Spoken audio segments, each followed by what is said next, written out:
여호수아 6장 15절에서 21절.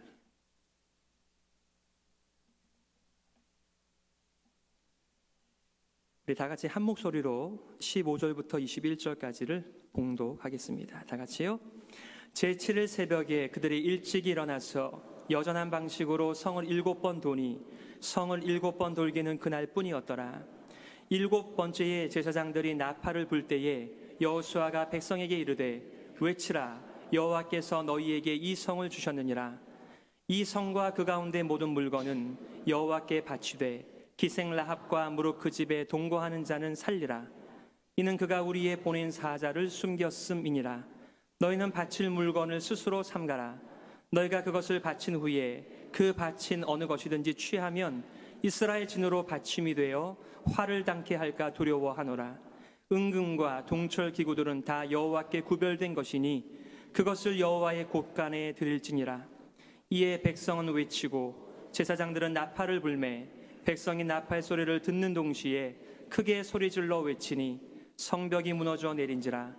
백성이 각기 앞으로 나아가 성에 들어가서 그 성을 취하고 성중에 있는 것을 다 멸하되 남녀노유와 우양과 나귀를 칼날로 멸하니라. 아멘.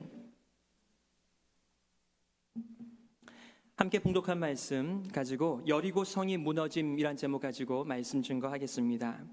여리고 성이 무너짐 혹은 여리고 성 심판 메시지입니다.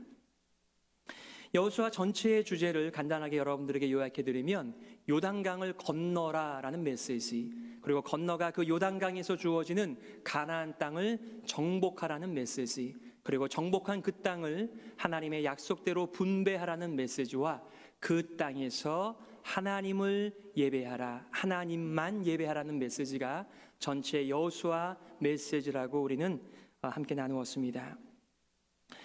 여러분 기억하시죠? 드디어 이제 이스라엘 백성들이 가나안에 입성하는 첫 관문 앞에 놓여져 있었습니다. 요단강을 건너기 전부터, 심지어는 모세가 죽기 전부터 하나님께서는 그들을 훈련시키는데 칼과 창과 병기와 이런 군사훈련이 아닌 너희의 마음에 하나님의 말씀을 새기라라고 하는 메시지였습니다. 왜냐하면 여리고 성보다도 더 무서운 것은, 그리고 눈에 보이는 적보다 더 무서운 것은 하나님의 말씀을 떠나는 불신앙이 무섭다라고 하는 것을 그들에게 이미 알려주셨고, 이 율법책을 내 입에서 떠나지 말게 하여 그 가운데 기록한 대로 다 지켜 행하라. 그래야 하면 너의 길이 평탄하게 될 것이라고, 형통할 것이라고 약속하였습니다. 여러분, 가나안 땅이라고 하는 것은 축복만의 땅은 아니었어요. 정말 가나안의 문화, 즉 하나님을 대적하는 인간의 문화가 아주 쩌들어 있는 곳이었는데, 바로 그 땅에 들어가거든 그 모든 것을 진멸하여 하나님 앞에 제물로 올리라고 하는 이 중요한 메시지, 그리고 중요한 하나님의 심판이 바로 이 여리고성 무너짐에서 보여지고 있는 것입니다. 제가 신학교를 다닐 때에 이스라엘 역사를 배우면서 구약학 교수님께서 사용한 교재가 있었어요. 그것은 존 브라이트 목사님의 유니온 신학교의 구약학 교수님이었는데 그분의 이스라엘 역사였어요. 그분께서 이 오늘 본문에 대하여 이렇게 말씀한 적이 있습니다. 제가 한번 천천히 읽어볼 테니까 이 말씀의 의미가 뭔지 한번 생각해 보세요. 우리는 교회를 군대로 생각하는 것을 좋아하지 않는다. 우리는 그저 안정된 형제애의 흐름 속에 몸을 맡기고 있기를 좋아하는 것이다. 우리는 하나님의 원수들에 대해서 아무런 적대감도 느끼지 않으며 오히려 그들을 형제처럼 대하고 있다. 그 결과 우리는 더 이상 그들을 원수로 생각하지 않게 되었으며 평화라는 공동의 이익을 위해서는 그들과 여하간 타협도 할 준비를 갖추게 되었다. 성경이 그들을 완전히 파괴해버리라고 말하고 있을 때 우리는 마음속으로 은밀히 그럴 필요까지는 없다라고 생각하고 있다, 이렇게 얘기했습니다. 여러분, 이 여리고 성에 대한 전투에 대하여 오늘날 난 크리스천들도 할 말이 많습니다. 어떻게 아무것도 모르는 그 어린아이까지 다 진멸하라고 하나님께서 명령하실 수 있느냐? 하나님을 변호하기 위하여 어떤 사람들은 이렇게도 얘기를 합니다. 구약의 하나님과 신약의 하나님은 다른 분이시다. 구약의 하나님은 전쟁의 하나님이요 공의의 하나님이시지만 신약의 하나님은 사랑의 하나님이다라고 구별하기도 합니다. 그렇게 애쓰지 마세요. 하나님의 공의와 하나님의 사랑은 정말 우리의 인간 이성으로는 다 이해할 수는 없어요. 하지만 그것이 하나님의 속성이십니다. 우리는 하나님의 의, 하나님의 심판이 보여졌을 때 찬양하고 하나님의 사랑이 우리 가운데 미쳤을 때 찬양하고 우리는 하나님께 우리의 인생을 의탁하며 살아가는 하나님의 자녀들이죠. 신앙이 좋으신 분들도 오늘 본문의 말씀을 읽게 되면 하나님이 좀 심하시다라고 생각을 하는 것 같아요. 오늘 본문의 말씀에 나와 있는 것처럼 무너진 여리고성에 들어가서 거기에 있는 모든 남녀, 노소, 짐승까지 살아있는 모든 것은 피를 흘려서 다 죽이라고 하였으니 얼마나 옆에서 보기에 잔인한 하나님처럼, 무자비한 하나님처럼 보입니까? 여러분은 어떻게 생각하십니까? 사실 오늘 본문의 말씀에 나오는 여리고성 전쟁을 전쟁으로 보아서는 안 되는 많은 요소들을 안고 있습니다. 여러분, 전쟁을 하려면 여러분 준비해야 할 것이 무엇이 있겠어요? 정말 창과 칼과 전술과 병기와 많은 군사력을 준비해야 하는데 하나님께서는 이런 것들을 준비하라고 말씀하신 적이 없으세요. 오늘 본문 15절에 보시게 되면 이렇게 말합니다. 제7일 새벽에 그들이 일찍 일어나서 여전한 방식으로 성을 7번 도니 성을 7번 돌기는 그날 뿐이었더라. 여기서 말하는 우리가 앞부분을 읽지 않았습니다마는 이스라엘 백성들의 여전한 방식이라고 하는 것은 무엇을 가리키는 것입니까? 군대를 두 때로 나누었어요. 첫 번째 군사들이 앞에 서고 그 뒤를 7 제사장들이 양각나팔을 취하여 함께 따릅니다. 그 뒤를 여호와의 궤가 따르고요. 그 뒤를 또 다른 군사들이 따르는 모습들이 하나님께서 여호수아를 통하여 가르쳐 주신 이 행렬의 모습입니다. 이것은 전쟁의 행렬이 아니에요. 이것은 하나님께 나아가는 예배의 제의적인 모습을 보여주고 있는 것입니다. 전쟁은 하나님께서 하시고 우리 성도들의 역할은 이 전쟁을 승리 가운데 인도하여 주시며 하나님의 공의를 가지고 하나님을 대적하는 자들을 하나도 남김없이 진멸하시는 하나님의 공의 앞에서 예배 드리는 자로 부르심을 이룬 사람들이 바로 성도였고 이스라엘 백성들의 역할이었다는 것입니다. 이스라엘 백성들은 전쟁하지 않았어요. 성을 무너뜨린 분도 하나님이시고 전리품을 취하여 하나님 앞에 온전히 바치는 역할만 바로 이스라엘 백성들이 맡은 것입니다. 뭐든지 처음이 중요하지 않겠어요? 바로 여리고성의 전쟁의 성격은 이제 가나안 땅에 들어가면서 이스라엘 백성들이 싸워야 하는 싸움의 성격은 자신들의 힘과 능력과 지혜와 가진 것의 싸움이 아닌 얼마나 하나님을 신뢰하느냐라는 믿음의 싸움이었다라고 하는 것을 이 여리고성의 전투, 여리고성의 심판, 여리고성의 무너짐이 우리들에게 잘 보여주고 있는 것입니다. 여러분에게 있어서 믿음이라고 하는 것이 얼마나 중요합니까? 아마 공부를 그래도 조금 하셨던 분들께서는 믿음이 중요한 것이 아니라 믿음의 대상과 믿음의 내용이 중요하다라고 하는 것을 여러분들께서 배우셨을 것입니다. 이 시대에 믿음이 중요하지 않다라고 하는 미련한 사람들은 아무도 없어요. 할리우드에서도 믿음을 가지고 영화를 만듭니다. 많은 사람들이 믿음을 노래하면서 시를 적기도 하고 글을 적기도 하면서 노래를 만들어 부릅니다. 믿음이 중요한 건 다 알아요. 그러나 중요한 것은 누구를 믿고 있는가? 나의 믿음의 내용이 무엇인가를 점검하며 우리는 하나님의 말씀 앞에 순종하는 것이 참된 믿음이다라고 하는 것을 우리가 배우게 되는 것입니다.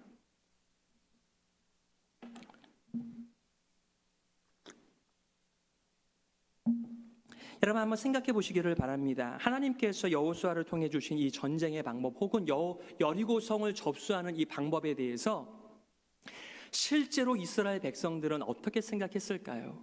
그 내용은 안 남아 있어요. 그저 우리가 상상할 뿐이죠. 만약에 여러분들이 그 가운데 계셨다라고 하신다면 여호수아로부터 어떤 전략을 받았습니까?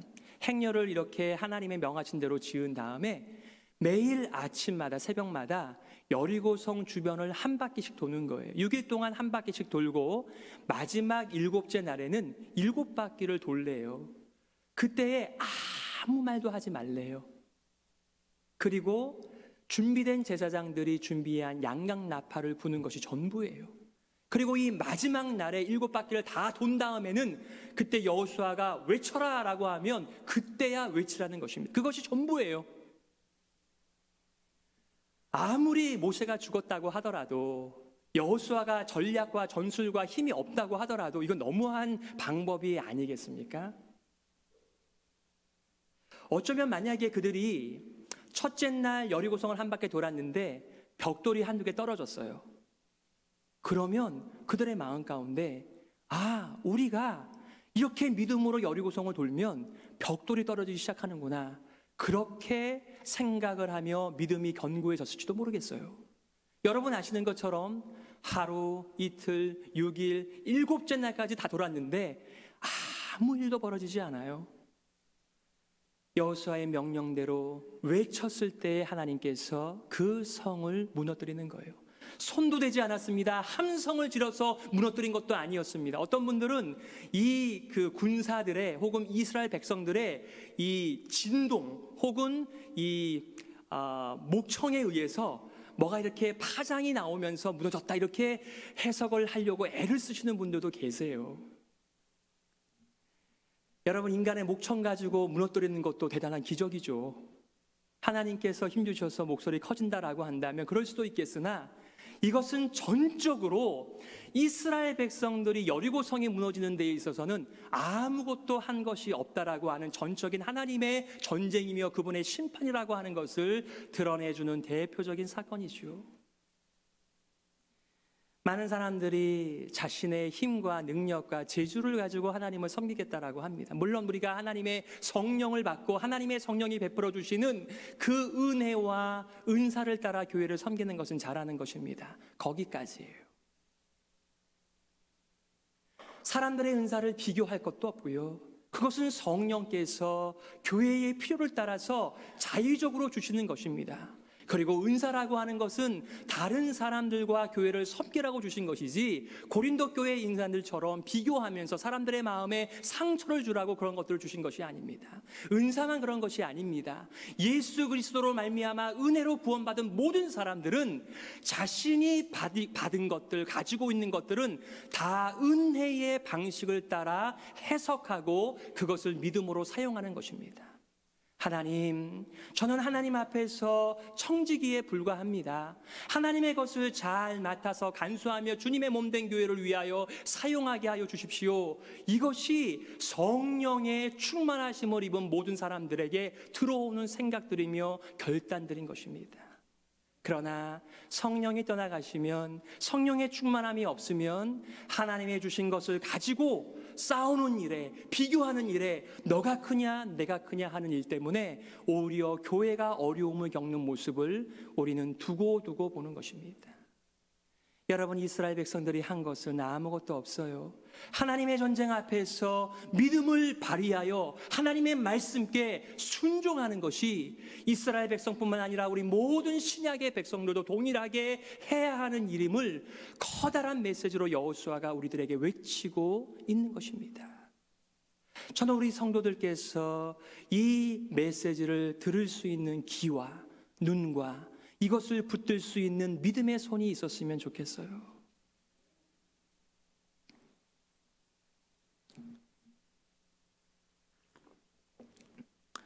김재찬 교수는 이렇게 말합니다. 이스라엘은 이 부질없는 그리고 아무런 목적도 없어 보이는 행진의 끝에 가서 어떤 일이 일어날 것인지에 대해 아무런 설명과 언질도 받지 못했다. 그러나 그들은 기꺼이 순종했다. 하나님의 이스라엘 백성들을 대한 믿음의 시험을 잘 감당하신 것이다. 잘 감당한 것이다. 이렇게 말하고 있습니다. 무슨 얘기예요?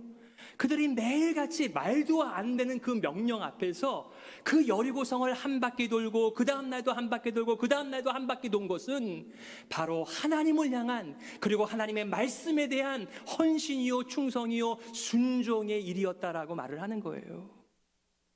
여러분, 우리도 마찬가지 아니에요? 우리가 예수님을 믿는다고 합니다. 예수님께 은혜를 받아서 정말 하나님의 나라와 하나님의 은혜를 갚고자 하는 마음들이 있어요.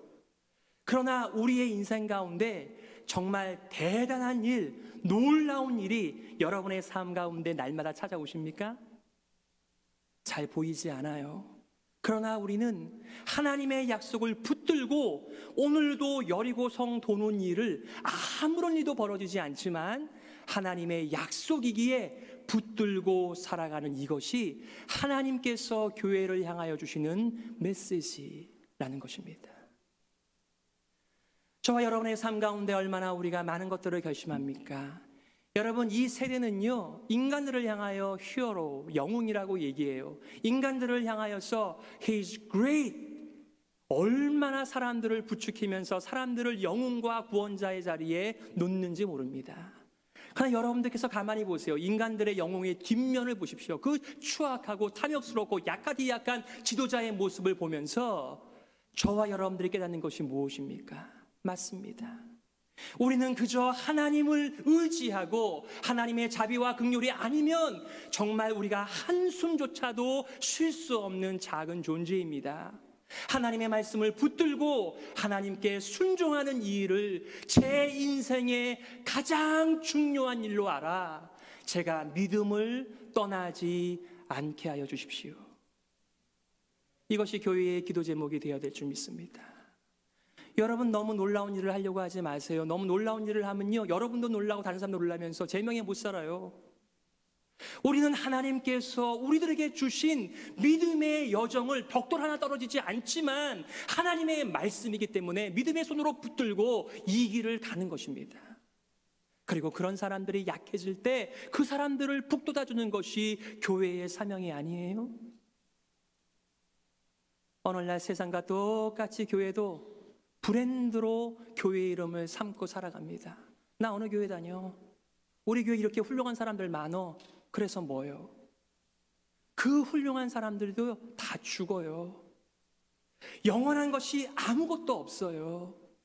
영원토록 우리들에게 자비와 긍휼과 은혜와 생명을 주시는 분은 우리들을 향하여서 날마다 자신의 은혜를, 자신의 생명을 부어주시는 하나님, 그분 한 분밖에는 안 계신 것입니다.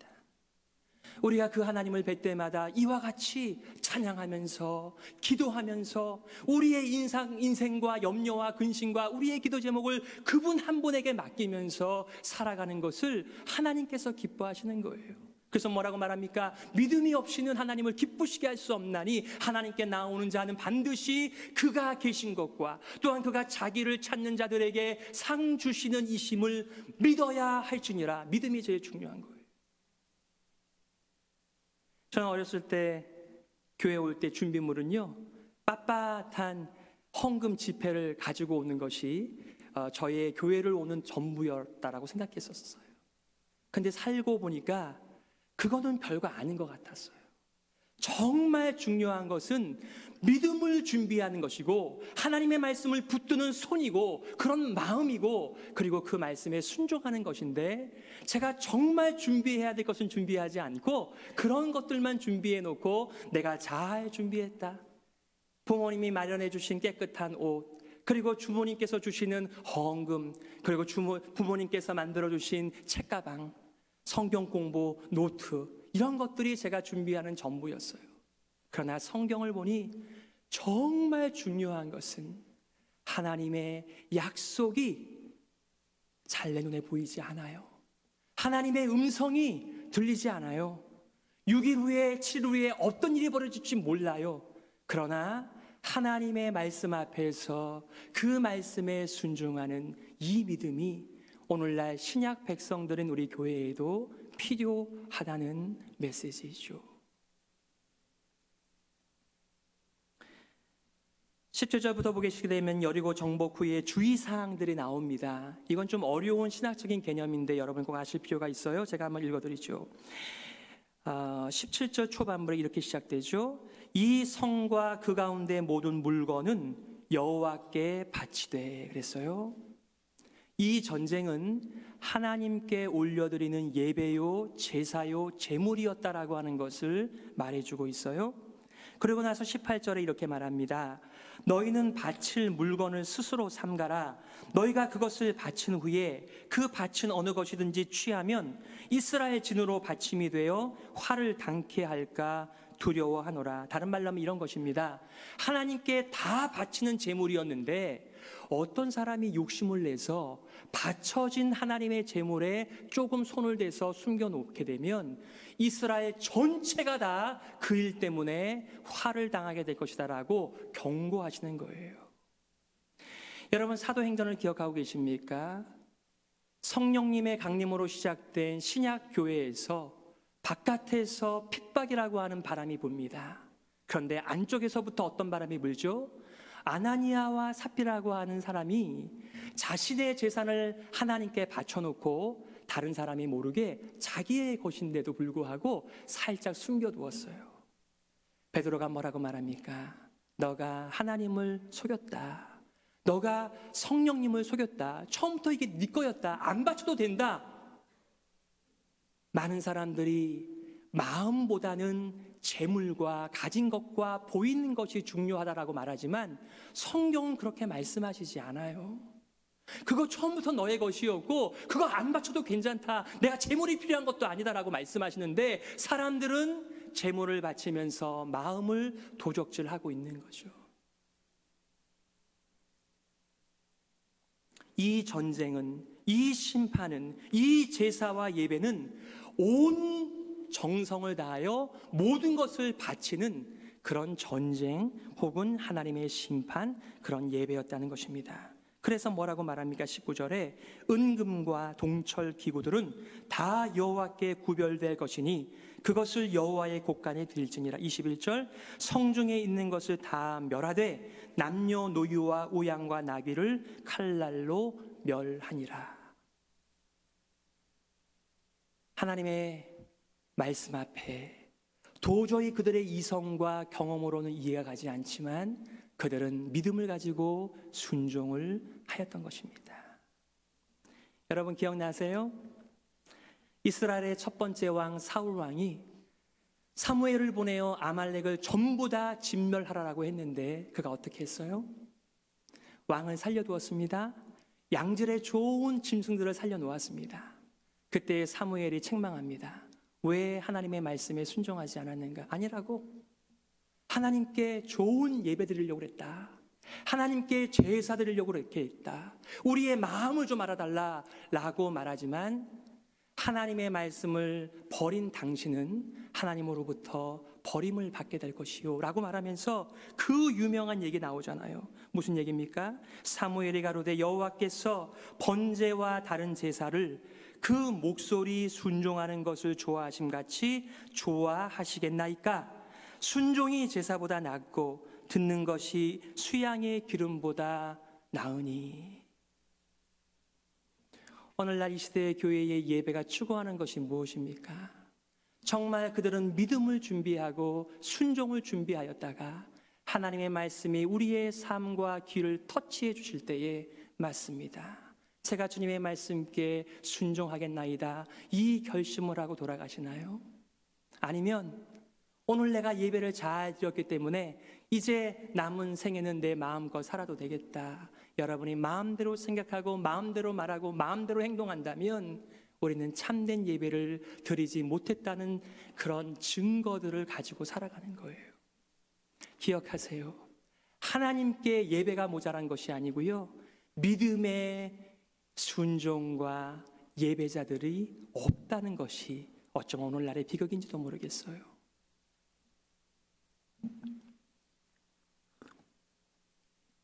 성경에 있는 모든 것을 다 멸하되 이렇게 말하였습니다. 하나님의 엄중한 심판이죠. 이스라엘은 가나안에 대한 하나님의 심판의 도구의 역할을 잘 감당하고 있었습니다. 딱 두 가지, 믿음과 순종을 가지고 그 모든 일들을 감당한 것입니다.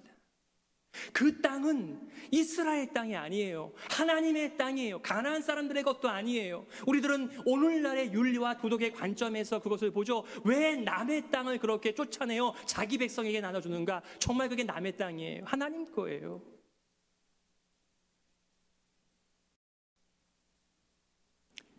여기서 보여주는 다 멸하라, 진멸이라고 하는 말의 히브리어는 헤렘이라는 말이에요.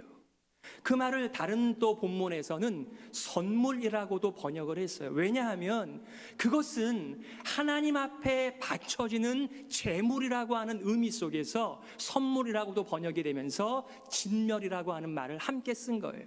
우리가 딱 보게 되면은 잘 매칭이 안 되지만 그 모든 진멸은 하나님께 올려드리는 제물이고 제사이며 예배며 믿음의 열매라고 하는 것을 보여주는 것입니다. 그래서 사람이 손대면 안 되는 것이었습니다. 모든 것을 다 죽이도록 했고, 그리고 금은동 이런 물건들은 하나님의 전에 바치는 명령을 주신 것이죠. 물론 고대 근방의 전쟁 방식이 이런 방법이기도 했었습니다. 그들은 이방 신들을 섬기면서 자신들의 신들이 피에 굶주려 있다는 것입니다. 여러분, 우리의 그 한국의 그 전래동화를 보더라도 우리가 그런 내용들을 얼마든지 발견할 수 있잖아요. 미련한 인간, 하나님을 떠난 인간이 고안해내는 것은 자기들의 신들은 피를 좋아한다는 것입니다. 사람들의 살을 바쳐야 된다는 것입니다. 처녀를 바쳐야 된다는 것입니다. 이런 얘기들은 너무나 많이 있잖아요. 그런 하나님이 아니세요. 하나님께서는 정말 기다리고 또 기다리면서 가나안에게 기회를 주신 거예요. 그러나 그들이 끝까지 정말 모든 것을 다 오염시키는 그러한 불신앙의 생애를 하나님께서 끝까지 채우시고 드디어 이스라엘을 들어서 이 엄중한 심판으로 인도하시는 것입니다. 여러분, 진정한 사랑은요, 하나님의 심판을 함께 안고 있는 거예요. 여러분, 공의가 없는 사랑이 어디까지 버틸 수 있을 것 같아요? 우리 조금 전에 찬양한 것처럼 만약에 하나님께서 우리의 죄악을 따라 다 처벌하신다면 여기에 남아있을 사람 아무도 없죠. 하나님께서 우리들을 끝까지 봐주셨기 때문에 우리가 이렇게 나와서 은혜의 자리에서 하나님의 은혜를 구하고 우리의 죄를 회개하고 자백하면서 하나님의 은혜로 살겠다고 결심할 수 있는 것이 아니겠습니까? 여러분, 기생 라합은요, 그 모든 것들이 다 멸망해야 하는 하나님의 심판인 헤렘의 예배 순간에도요, 구원을 받은 유일한 가정이 됐어요. 여러분, 기생 라합을 다른 성경에서는 창녀라고 번역을 했습니다. 여러분, 창녀는요, 기독교인이 아니라 하더라도 다 손가락질하는 직업이에요. 이분이 얼마나 훌륭하고 준비가 잘 되어 있기 때문에 모든 사람들이 다 진멸하는데 그 가정만 살아남았을까요? 그 사람이 훌륭했기 때문이 아니라 하나님의 은혜를 입는 가정이었기 때문에 그 가정만 살아남을 수가 있었던 것입니다. 여러분, 오고 오는 세대들을 보시면서 많은 사람들이 말하죠. 야, 세상이 어떻게 되려고 그래? 말세다라고 말을 합니다. 모든 사람들이 하나님의 이 헤렘의 심판 앞에서 다 죽어야 하는 것이 맞아요. 에베소서에 나와 있는 것처럼 우리는 우리의 죄와 허물로 이미 죽었던 자라고 하는 말이 맞습니다. 죽은 자가 무슨 말을 하고 무슨 우리들의 의사를 밝힐 수 있겠어요? 그런데 말이죠, 그때 하나님의 은혜가 작동하는 거예요. 너희가 그 은혜를 인하여 믿음으로 말미암아 구원을 얻었나니 이것이 너희에게서 난 것이 아니요 하나님의 선물이라. 행위에서 난 것이 아니니 이는 누구든지 자랑치 못하게 함이니라. 이렇게 말하고 있어요. 그렇다면 교회의 특성은 뭐가 돼야 돼요? 하나님의 은혜여야죠. 지난주도 하나님의 은혜고 이번 주도 하나님의 은혜고 다음 주도 하나님의 은혜의 원리 외에 우리가 하나님 앞에서 무엇을 주장할 수가 있겠어요?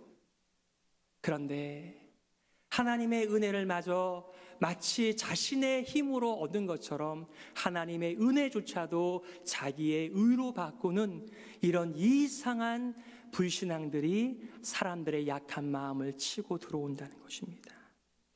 여러분, 기생 라합도요 이것을 선포합니다. 여호수아 2장 9절부터 11절까지에 미리 이것을 말합니다. 말하되 여호와께서 이 땅을 너희에게 주신 줄을 내가 아노라. 우리가 너희를 심히 두려워하고 이 땅 백성이 다 너희 앞에 간담이 녹나니 우리가 듣자 곧 마음이 녹았고 너희의 연고로 사람이 정신을 잃었나니 너희 하나님 여호와는 상천하지의 하나님이시니라. 그 수많은 백성들 가운데 왜 창녀였던 라합만이 이 믿음을 가지고 구원을 받았을까요? 저와 여러분들도 하나님 앞에서 은혜를 입고 구원을 받았다라고 한다면 라합과 똑같은 원리를 따라 구원을 받은 것입니다. 어느 누구도 자기가 잘났기 때문에 하나님 앞에 더 사랑을 입고 구원을 받은 사람은 아무도 없어요. 모든 사람들이 하나님 앞에 설 수 있다면 딱 한 가지 이유인데 하나님의 은혜, 예수 그리스도의 의, 그거밖에는 없다는 것을 말하는 거예요. 여러분, 기생라합은 사람들에게 손가락질을 받았는지 모르겠지만 그의 마음 가운데 믿음이 있었습니다. 그리고 하나님의 백성들을 품고 순종하는 것이 있어서 그를 향하여서 선포하는 것입니다. 나는 아직 전쟁 벌어지지 않았지만 이 강력한 초롱성 같은 여리고 안에 있지만 이 땅은 너희들의 것이다라고 선포합니다. 여러분, 기생라합이 상기시켜주는 것이 무엇입니까? 계속해서 말하는 것이 이 땅은 너희들의 것이 아니라 하나님께서 선물로 주시는 것이기 때문에 너희들은 믿음으로 이 길을 갈 뿐만 아니라 이 땅에서 하나님을 예배하라, 이렇게 말하는 것입니다. 여러분, 예배조차도 전쟁이라고 하는 것을 여러분 아세요? 칼과 창과 병기를 사용해야지만이 전쟁이 아니고요, 정말 예배, 믿음으로 드리는 예배, 하나님만 내가 섬기겠다라고 하는 그 강력한 신앙 고백은 치열한 싸움 없이는 고백할 수 없는 그런 살아있는 고백인 것을 여러분 아십니까?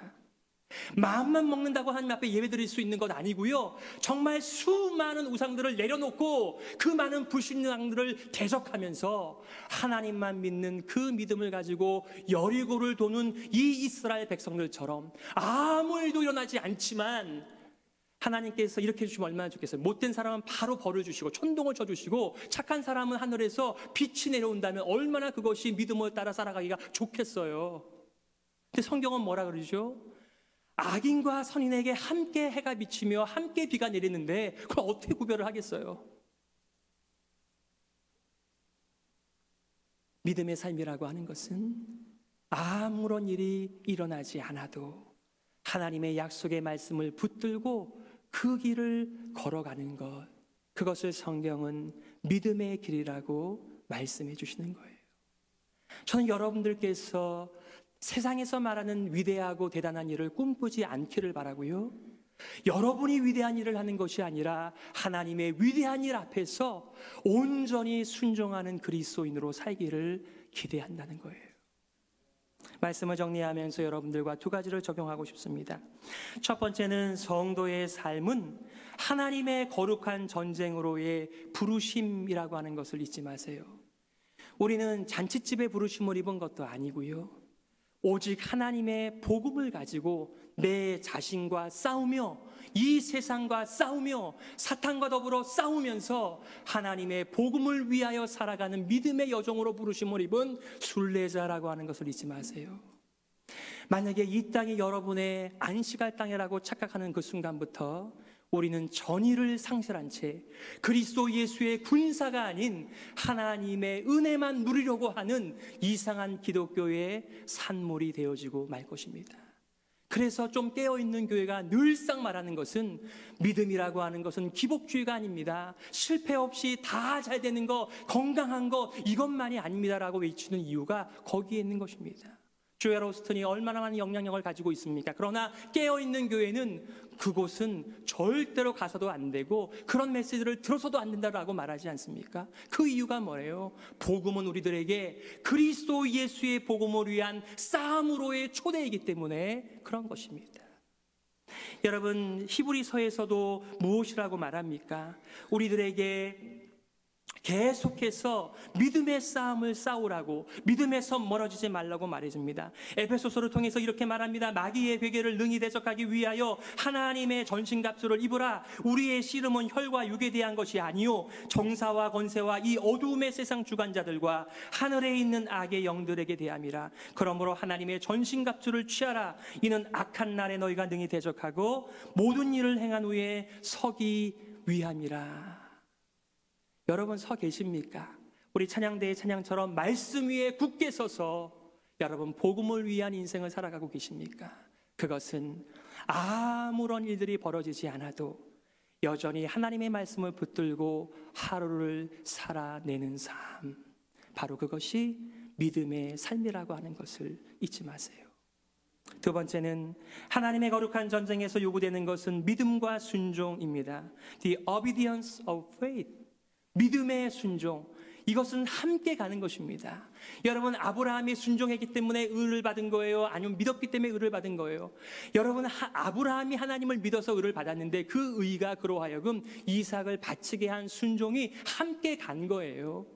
여러분, 야고보서는 행위를 강조하고 믿음을 별로 하찮게 여긴 것이 아니에요. 믿음은 항상 우리로 하여금 순종의 자리로 이끈다라고 하는 메시지인 것입니다. 너희가 믿음이 있다라고 하는 것을 보이라 라고 하는 메시지가 뭐예요? 하나님의 말씀을 붙드는 그 믿음이 우리로 하여금 순종하게 한다는 메시지죠. 여러분, 히브리서 11장에서 뭐라고 말합니까? 믿음으로 7일 동안 여리고를 두루 다니며 성이 무너졌으며 그랬어요. 칼과 창과 병기가 아니고요, 믿음으로 그 성이 무너졌대요. 또 뭐라고 말합니까? 믿음으로 기생 라합은 정탐꾼을 평안히 영접하였으므로 순종치 아니한 자와 함께 멸망치 아니하였도다, 이렇게 얘기했습니다. 여러분, 순종이 별거 아닌 것 같죠? 그것이 우리의 전부입니다. 그리스도인들이 믿음 생활한다는 것, 그것은 그리스도께 순종하는 삶을 가리키는 것입니다. 여러분, 에덴 동산에 그 많은 열매들이 있었어요. 그런데 그 선악과를 알게 하는 나무는 보지도 말고 만지지 말라 그랬어요. 먹지 말라 그랬어요. 그런데 그게 그렇게 어려운 계명이에요? 여러분이 보실 때 정말 하나님께서 지킬 수 없는 너무나 어려운 길을 만들어 놓으실 것입니까? 아니, 어렵지 않아요. 그런데 무엇이 깨진 거죠? 하나님에 대한 믿음을 잃어버리게 되었을 때 오히려 하나님의 말씀이 하찮은 것이 되고 그것이 오히려 좋아 보이는 이런 결과가 되어지는 것입니다. 저와 여러분의 삶 가운데 믿음이 있습니까? 그 믿음에 근거한 순종의 삶이 있습니까? 우리들의 삶과 믿음의 삶의 초점은 거기에 맞춰져 있는 것입니다. 예수님께서 뭐라고 말씀하세요? 나의 계명을 가지고 지키는 자라야 나를 사랑하는 자니 나를 사랑하는 자는 내 아버지께 사랑을 받을 것이요 나도 그를 사랑하여 그에게 나를 나타내리라 약속하셨습니다. 여러분, 이 가운데 예수님을 본 적이 있는 사람이 있나요? 아무도 없어요. 예수님을 본 적도 없고 만진 적도 없는데 우리 약속의 말씀이 뭐라고 말씀해 주시죠? 많은 분들이 간증하면서 그렇게 간증하시더군요. 예수님께서 나의 마음을 어루만져 주셨습니다. 예수님께서 나에게 힘을 주시며 나와 함께 해주셨습니다. 여러분, 본 적도 없고 만진 적도 없는 그 하나님께서, 예수님께서 어떻게 우리의 마음을 만지셨죠? 바로 하나님의 말씀께 순종하는 자들에게 주시는 하나님의 특별한 은혜들이죠. 저와 여러분의 삶 가운데 무엇이 믿음의 삶이고 무엇이 위대한 삶일까요? 그것은 하나님의 말씀을 가치 있게 여기며 그 말씀에 온전히 순종하는 삶을 의미하는 것입니다. 오늘도 여러분들에게 들려진 메시지가 무엇입니까? 아마 여러분 그 말씀을 가지고 이스라엘 백성들이 여리고성을 돌면서 스트러글했던 그것을 가지고 똑같이 우리도 싸워야 될지 모르겠어요. 우리 안에는 많은 불신앙이 들어와 있거든요. 교회 안에도 많은 불신앙이 들어와 있습니다. 이것을 분별할 수 있는 하나님의 말씀을 주시고 그 하나님의 말씀께 순종하는 그리스도인들이 있다면 그 일을 통해서 하나님께서 친히 예배와 제사와 영광을 받으실 것입니다. 이 아름다운 영광스러운 예배와 전쟁 앞에 우리 모든 교회가 쓰임받기를 기대하는 것입니다. 기도하시겠습니다.